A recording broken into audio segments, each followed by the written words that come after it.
Na mbali na hayo mtazamaji, zaidi ya watu 1000 wanaishi kwa hofu ya kufurushwa kutoka kwa kipande chao cha ardhi cha hekta 7,000 ambacho wamemiliki kwa miaka mingi huko Mithini, Ithanga, kaunti ya Murang'a. Na wakazi hao wanasema kumekuwa na kundi la wanachama wanadai kuwa wamiliki halali wa ardhi za mababu zao na wamekuwa wakijiwasilisha kwa baadhi ya hati miliki. Wakazi wanaamini kwamba sasa hati miliki kama hizo ni za ulaghai na zinapaswa kuchunguzwa. Familia hizo sasa zinaitaka serikali kuu na ile ya kaunti kuingilia kati na kuwapa hati miliki. Ripota wetu Margaret Kimathi ana taarifa hiyo kwa kina.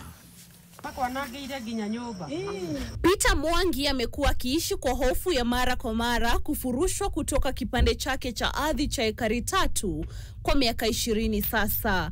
Mwangi anasema magenge ya vijana kutoka nje ya eneo hilo yamekuwa yakimtishia yeye na familia yake kuondoka katika ardhi hiyo. Alivamiwa hivi majuzi na sehemu yake kuharibiwa. Sasa kuingia siingili mahali nilikuwa naingilia, napita nyuma ya nyumba. Sababu niko na ng'ombe zangu ziko hapo. Napita ng'ombe nyumba na nyumba. Isije kaingia wapi? Kwa ile masimu. Sasa sisi hapa tumepitia mengi mabaya. Sababu atafita na hata pita unatumia watu wa kupiga. Chini ya mwembe tunapata wanajamii wa maskwota wa Mithini wakiwa katika majadiliano. Wamekusanyika kupanga jinsi watakavyoirejesha ardhi walioita nyumbani kwa miongo kadhaa na kupigania hati miliki zao. Kesho unaamka unapata kuna watu wanapima kwa shamba yako. Ukienda kuuliza unaambiwa hii shamba si yako, ni ya mtu fulani. Ukiuliza huyo mtu alitoa na wapi na hiyo shamba, chifu wanatoka wanakutolea title deed, wanakuambia title deed nasema ni huyu ndiye mwenye shamba. Unauliza kutoka baba yako wazaliwe, kwani huyo mwenye shamba alikuwa wapi? Akukuja kuthreat baba yako ndio adili na hiyo issue. At least ukizaliwa upate kuna shamba. Mimi naomba tuweze kusaidiwa. Hii serikali iko kwa kiti saa hii, itusaidie tu, isikie maombi yetu. Priscilla Dhuku, mtetezi wa haki za binadamu na mkaazi, anasema kuwa ardhi ya mababu zao imepotea kwa wamiliki wa kibinafsi ambao wanaendelea kutawala na kuwafurusha maskwota halali ambao wanapaswa kutangazwa kwenye gazeti la serikali kama wamiliki wa kweli wa ardhi hiyo. Ninakumbuka wakati alikuja hapo kulaunch maji Kakuku. Alisema ataongea na Aris Wahome atupatie title.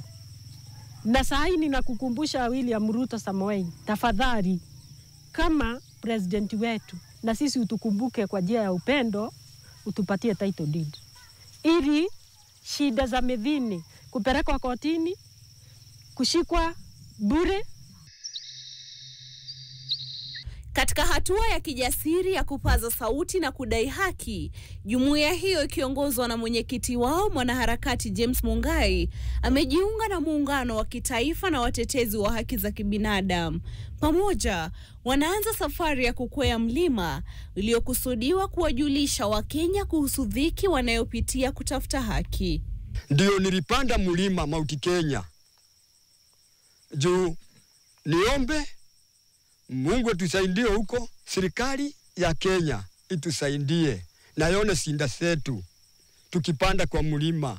It's such a tough experience, but at the same time it's such a training, personal experience with what it means to persevere, to be resilient, to overcome. And I think those are very critical. Those are the very qualities that human rights defenders in Kenya exhibit because they speak truth to power.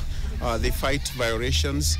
Wanaharakati hao wanaendeleza azma yao ya haki kwa kukwea mlima Kilimanjaro mwezi Mei, ambayo itakuwa ni safari ya siku 8, huku wakazi wa eneo hilo wakiendelea kuzihimiza serikali za kaunti na kitaifa kushughulikia ombi lao la muda mrefu la kupata hati miliki.